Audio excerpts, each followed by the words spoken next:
नमस्कार दोस्तों। पाकिस्तान में एक बात आम है कि कोई अगर मान लीजिए इकोनॉमी के बारे में सवाल पूछता है, अगर कोई महंगाई बेरोजगारी बने के बारे में प्रश्न पूछता है, कोई अगर आपकी फॉरेन पॉलिसी के बारे में प्रश्न पूछता है, अगर इस टाइप की मतलब जो ग्रोथ और प्रोग्रेस वाली बात है या फिर आप कहें कि रिफॉर्म्स वाली बात पूछता है, तो उसमें से ज़्यादातर पब्लिक को ये कहकर डाइवर्ट कर दिया जाता है कि भाई इंडिया फ़िलहाल जो है वो अटैक करने के मूड में है और हम जो है ना वो हमेशा तैयार रहना पड़ेगा। तो उसमें से 90 95 98% जो पॉपुलेशन है वो उसमें डाइवर्ट हो जाती है।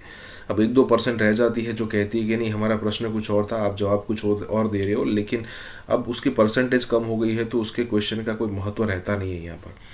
कहने का मतलब ये है यहाँ पर कि भाई, और ये जो यहाँ पर क्लिप की बात हो रही है वो दरअसल एक आर्मी के कोई पता नहीं कोई हो गए रैंकिंग ऑफिसर। अब उनका कहना यह है कि गजवा हिंद जब होगा ना तब हम चाहते हैं कि पाकिस्तान की तरफ से भी आप जो वो फौज है उसका मतलब उसमें शामिल हो जाए और फिर मोदी जी को वीडियो में जकड़ कर, क्योंकि वो जो गजवा हिंद है ना उसमें यही कहा गया है कि इंडिया के जो हुक्मरान हैं उनको वीडियो में मतलब पकड़ा जाएगा और ये सब कुछ। तो यही बात हो रही है, सपने देख रहे हैं।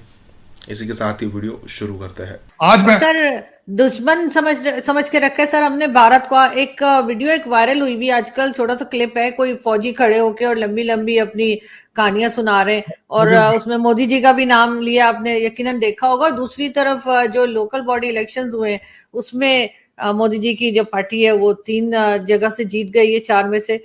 तो वो तो आगे बढ़ रहे हैं और हम उनके पीछे किस लिए पड़े हैं, मुझे ये समझ नहीं आ रही कि वो फौजी जो है वो खड़े होकर क्यों बात कर रहे हैं इस तरह। उनकी ट्रेनिंग का हिस्सा ही है, उनकी ट्रेनिंग का हिस्सा। गैरिसन स्टेट के अंदर फिर क्या बताया जाता है? और आपको डराना तो है ना।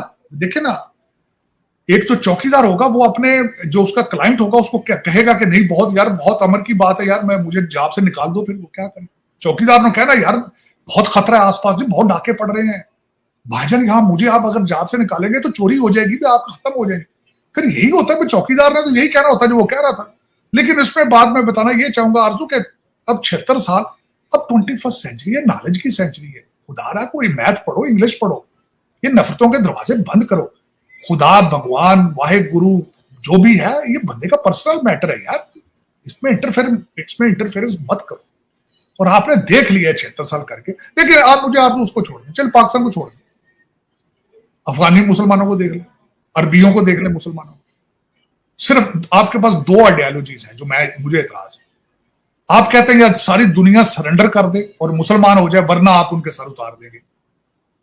ये क्या फिलॉसफी है भाई? क्यों आपको किसने लाइसेंस टू किल दे दिया? और मुझे एक और बात आपसे पूछना चाहूंगा, ये फिलॉसफी आप ये चाहते हैं? दुनिया में कोई इस्लामिक मुल्क एक बता दें जो लिवेबल है, जहां आप रह सकते हैं, जहां मुझे जरूर बताएं, मैं चाहे हो सकता वहां शिफ्ट हो जाऊं। कोई है मुल्क इस तरह लिवेबल? क्या वजह है कि आप सारे क्रिश्चियन कंट्रीज में शिफ्ट होना चाहते हैं? सारे के सारे, सारे के सारे सीरियन है, अफगानी है, अब कोई भी है जो पाकिस्तानी है, वो रहना टोरंटो अमेरिका, क्रिश्चियन, ये क्रिश्चियन कंट्रीज है यार। अब तो माफिया मांग रहे हैं आपसे, कहते हैं यार खुदारा इधर ना हो यार अपने, क्योंकि आपने दिया कुछ नहीं। अब परसों भी देख लें फ्रांस के अंदर क्या किया आपके मुसलमान भाई साहब ने। 6 बंदे बेचारे अपने काम कर रहे हैं यार, सुबह निकले शाम को कमा के घर आ रहे हैं, छुरियां लेके उसको मार दी और नारे लगा रहा है अल्लाह अकबर। ये खुदा ने कहा है कि बेदोषे लोगों को मारो जिनका कोई अमल दखल किसी चीज में नहीं है, किसी पॉलिसी मेकिंग में उनका कोई अमल दखल नहीं, उनको जाके मार दो। खुदा सर ये चीज तो बढ़ती जा रही है सर, ये चीजें तो बढ़ती चली जा रही है, ये किसी तरीके से कंट्रोल में नहीं आ रही है। यूरोप में भी शुरू हो गया अभी ये। नहीं, यूरोप में, दुनिया की हर जगह दुख है इस बात का। मेरा मजहब है ये, लेकिन हम जहां भी है आप अपने मुल्कों में जलीलो ख्वार हो रहे हैं भाई। पाकिस्तान के अंदर, सऊदी अरेबिया के अंदर देखें ना, बताएं आपके जो रूलर आपके साथ क्या कर रहे हैं। कहीं भी आप सुकून से बैठने के काबिल हैं? कहीं भी आप सुख का सांस ले रहे हैं? सोचे तो सही कि क्यों ऐसा हो रहा है। सोचे तो सही एक मिनट के लिए कि यार दुनिया में हम ही जलीलो ख्वार हो रहे हैं, क्या वजह है? हमारे करतूत ऐसे हैं। लेकिन सर जिस वक्त इमरान खान प्राइम मिनिस्टर थे तो जाहिर इमरान खान भी वही बात करते थे जो एस्टेब्लिशमेंट उनको कहती थी कि ये कहना है। तो उन्होंने कहा था जब तक पीएम मोदी रहेंगे पाकिस्तान बात नहीं करेगा। अब पीएम मोदी तो आगे भी आने वाले हैं, आपने देखा कि किस तरह से 10-20 साल आगे नहीं जाते वो कहीं।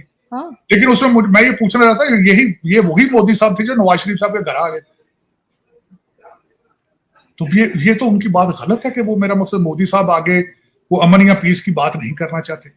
मैंने कई दफा डिस्कशंस की है बीजेपी के लोगों के साथ, दूसरे दोस्तों को, उनके ट्रस्ट फैक्टर है, वो आप पे इत्मीनान ही नहीं करते। मुझे उन्होंने कई दफा रेफरेंस किए कि जब भी हम एक हाथ आगे बढ़ाते हैं आप बैकफायर कर देते हैं, आप बैक स्टैप कर देते हैं। हाँ, तो बैठ के उनसे बात करें। मोदी जी का आपको पता है पाकिस्तान आने का प्रोग्राम था, उनका एनएसए और आपका जो जर्नल एक जाके मिडिल ईस्ट में मिलते रहे हैं, यूएई आपको टेबल पर लेकर आया था इस चीज, लेकिन आप फिर पीछे हट जाते हैं क्योंकि आप कहते हैं यार कि जिहाद के वोट लेने हैं।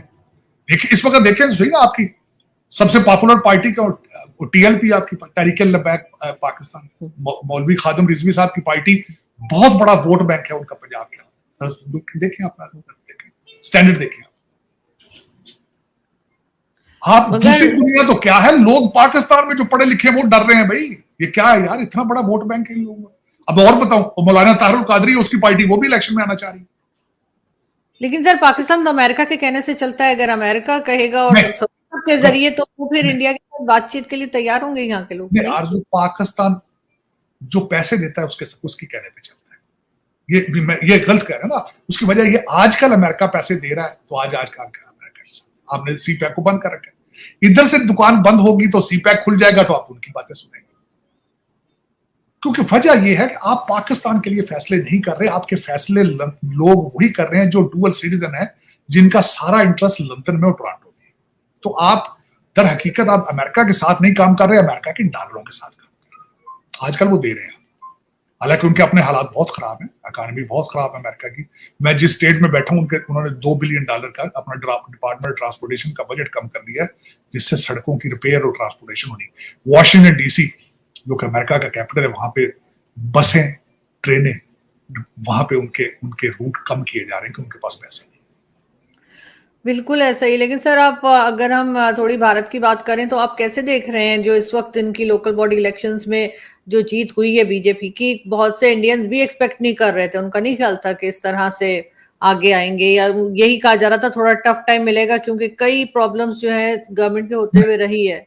देखिए मैंने इसको बड़े करीब से देखा है इलेक्शन को, और उसमें बीजेपी का आना, मैं उस पर शायद ये बताना चाहूंगा कि इस वक्त मोदी साहब हैज बिकम बिग आइकॉन, इसमें कोई शक नहीं, उन्होंने बड़ा काम किया। बल्कि मोदी साहब जो है ऐसे सियासतदान हैं जो हमेशा कैंपेन के मूड में रहते हैं, और भारत भी ऐसा एक मुल्क है जहां हर वक्त इलेक्शन होते हैं। और उसमें ये मैं बताना चाहूंगा, अगर नोट किया जाए जिस तरीके से उन्होंने अपना कद काठ बढ़ाया इंटरनेशनली और नेशनली। अब इंटरनेशनल देखें तो उन्होंने पूरे दुनिया का दौरा किया, और उन्होंने वहां पे किस चीज को प्रमोट किया? भारत को, भारत की करेंसी और डायस्पोरा को प्रमोट किया, स्टूडेंटों को प्रमोट किया। ठीक, उसके बाद उन्होंने दूसरी चीज सबसे बड़ी दी क्या है? चंद्रयान दिया, नेशनल प्राइड दी, आदित्य 1 दिया।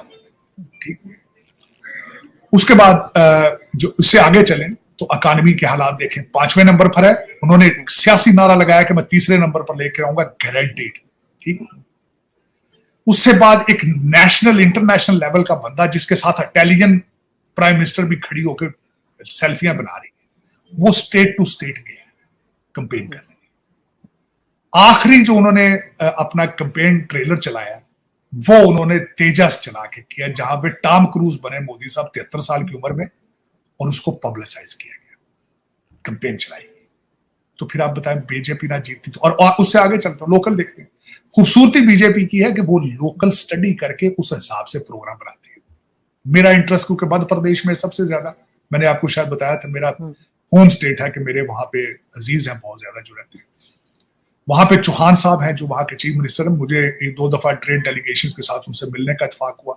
उन्होंने लोकल कैंपेन चलाई, लाडली बहना, 1,500 रुपया हर जो खातून है अनएम्प्लॉयड उसको मदद देने के लिए। तो ऐसे प्रोग्राम बनाए गए, बीजेपी ऐसे प्रोग्राम बनाती है। हर चीज हर जगह फिट नहीं आती, मुख्तलिफ स्टेटों में उनके अपने अपने मिजाज है, उसी हिसाब से वो केटर करते हैं। तो ये चीजें थी उनकी ऐसी। और दूसरा, जिस तरह उनका ग्रिप है इस वक्त बीजेपी की, और तरक्की का सीक्रेट भी यही है, मैं बता रहा हूँ। आरजू, जिन मुल्कों के अंदर भी, इंक्लूडिंग इस वक्त अमेरिका, जहां कोलिजन गवर्नमेंट्स होती हैं, मेजॉरिटी लीडरशिप नहीं होती, वहां तरक्की नहीं होती। ये इस वक्त नया फिनोमेना चल रहा है। आप देख लें दुनिया में जहां भी तरक्की हो रही है वहां पे सॉलिड लीडर होंगे, 2/3 मेजॉरिटी होगी। तो अमेरिका, भारत की तरक्की का सबसे बड़ा सीक्रेट भी है।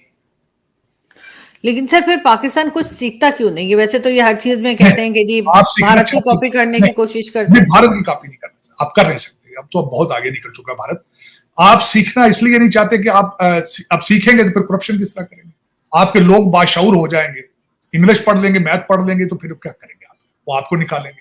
तो आपके जो रूलर हैं इस वक्त, वो आपको इसी हालत में रखना चाहते हैं, सिसक सिसक के मरते रहें। आप एक लेबर कैंप में बैठे हैं जहां में सिर्फ आपको इस्तेमाल किया जाता है IMF और वर्ल्ड बैंक की किस्तें देने के लिए। आप किस्तें देते हैं, पैसा लेकर वो लंदन और दुबई में अपने बच्चों को पाल रहे हैं और प्रॉपर्टी बना रहे हैं। ये कोई ढकी छुपी बिजली बात नहीं गैस की है, प्राइस ढकी फिर छुपी बढ़ा बात दी नहीं है। है, ढकी छुपी बात नहीं है। हर पाकिस्तानी को पता है, हर पाकिस्तानी।